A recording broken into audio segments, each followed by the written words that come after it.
Nazi Germany ने 22 जून 1941 को operation Barbarossa शुरू किया था, जो सोवियत संघ के खिलाफ एक बड़ी आक्रामक कार्रवाई थी। ये इतिहास का सबसे बड़ा सैनिक आक्रमण था।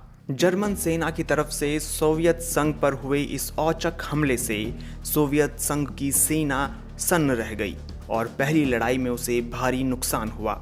माना जाता है कि कई लाख लोगों की मौत हुई। जर्मन सेना उस समय मॉस्को तक पहुंच गई थी। इस बीच हिटलर ने यह फैसला किया कि जर्मनी की सेना लेनिनग्राद में आक्रामक कार्रवाई नहीं बल्कि लंबी घेराबंदी करेगी।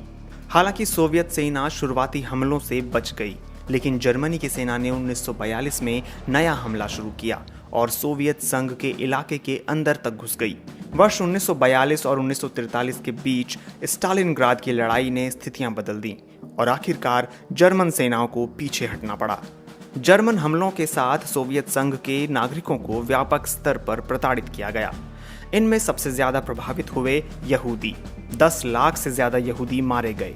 हिटलर ने यहूदियों का संपूर्ण विनाश करने की योजना बनाई थी।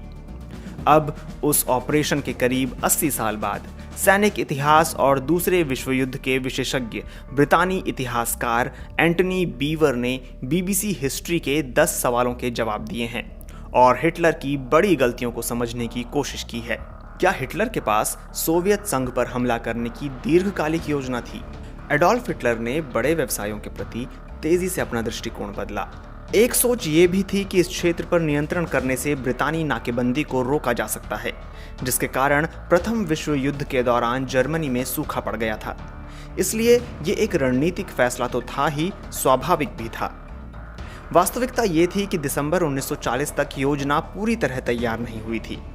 रोचक बात यह भी है कि हिटलर ने अपने जनरलों के सामने सोवियत संघ पर हमले को जायज ठहराते हुए ये कहा था कि ब्रिटेन को इस युद्ध से हटाने का यही एकमात्र रास्ता है। अगर सोवियत संघ हार जाता है तो ब्रिटेन के पास आत्मसमर्पण के अलावा कोई और चारा नहीं रहेगा। क्या जर्मन सोवियत समझौता हिटलर के लिए एक अस्थायी समाधान से अधिक था? ये जानबूझकर किया गया था। हिटलर समझ गए थे कि उन्हें पश्चिमी गठबंधन को पहले हराना है और ये उनके असाधारण आत्मविश्वास को दिखाता है, खासकर अगर कोई ये सोचता है कि उस समय फ्रांसीसी सेना को सबसे शक्तिशाली समझा जाता था।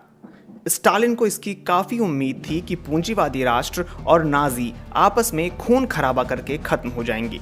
स्टालिन के लिए भी जर्मन सोवियत समझौता एक जरूरत थी, क्योंकि उन्होंने हाल ही में अपनी रेड आर्मी को खत्म किया था और उन्हें भी जर्मनी के साथ किसी भी संभावित टकराव को रोकना था। अक्सर इसकी आलोचना होती है कि जर्मनी ने हमला शुरू करने के लिए बड़ा इंतजार किया। क्या आप इससे सहमत हैं? निसंदेह ये सच है कि ऑपरेशन बारबरोसा काफी देर से शुरू हुआ और इस बात को लेकर काफी चर्चा होती है कि इसमें इतनी देरी क्यों हुई। एक पुरानी धारणा है कि अप्रैल 1941 में ग्रीस पर हुए हमले के कारण इसे रोकना पड़ा था, लेकिन उस समय तक ये पता चल चुका था कि मुख्य कारण समय था।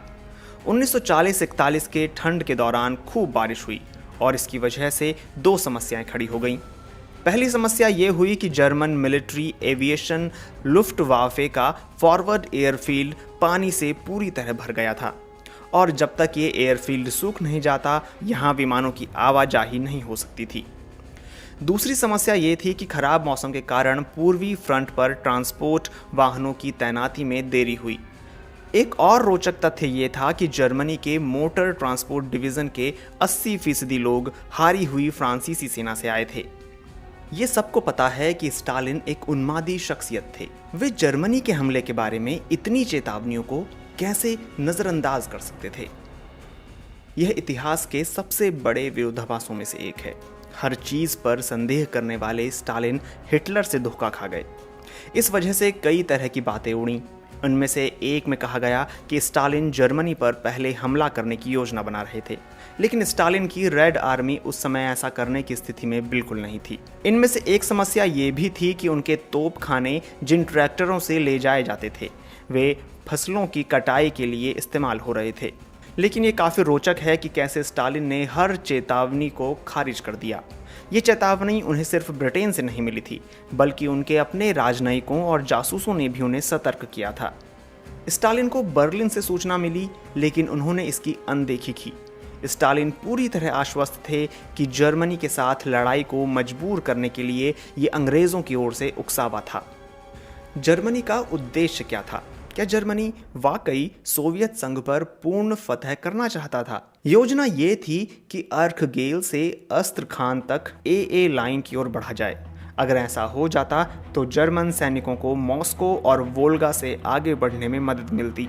विचार ये था कि सोवियत संघ के सैनिक जो आक्रमण की शुरुआत में बड़ी लड़ाई में बच गए थे, वो अलग थलग रहेंगे और उन्हें बमबारी करके एक जगह घेर लिया जाएगा। इस बीच रूस और यूक्रेन के जीते हुए इलाकों को जर्मन उपनिवेश और बस्तियों के लिए खोल दिया जाएगा। जर्मन हंगर प्लान के मुताबिक कई प्रमुख शहरों के लोग भूख से मर जाएंगे। ये भी आकलन किया गया था कि मरने वालों की संख्या 3,50,00,000 तक होगी। क्या जर्मनी के पास सफलता का कोई मौका था? देश के आकार को देखते हुए ये स्पष्ट था कि जर्मन सेना और उसके सहयोगी रोमानिया और हंगरी के पास इतने सैनिक नहीं थे कि वो इतने बड़े इलाके वाले देश को जीत सकें और उस पर कब्जा कर सकें। दूसरी बात ये कि हिटलर ने चीन पर जापानी कार्रवाई से कोई सबक नहीं सीखा था, जिसमें एक अत्यधिक मशीनी और तकनीकी रूप से बेहतर देश ने एक ऐसे देश पर हमला किया जिसका आकार विशाल था। हिटलर ने कभी इस पर विचार नहीं किया। वो हमेशा इस मुहावरे का इस्तेमाल करते रहे कि दरवाजे पर लात मारिए तो पूरी संरचना गिर जाएगी। लेकिन उन्होंने सोवियत संघ के ज़्यादातर लोगों की देशभक्ति, उनकी उम्र और जंग जारी रखने की उनकी प्रतिबद्धता को कम करके आंका। क्या ये कहना सही होगा कि स्टालिन सोवियत सुरक्षा की राह में रोड़ा थे? खास तौर से कीयेव की घेराबंदी से हटने की अनुमति ना देने के कारण लाखों लोगों की जान गई। ये प्रतिरोध करने या मर जाने का आदेश था। इस आदेश में बदलाव की बहुत कम गुंजाइश थी। मॉस्को की ओर पीछे हटने के अंतिम चरण में ही स्टालिन ने थोड़ी और छूट दी। यह ठीक भी था कि उन्होंने ऐसा किया, क्योंकि इसकी वजह से शहर को बचाने के लिए पर्याप्त सैनिकों को बचाया जा सका।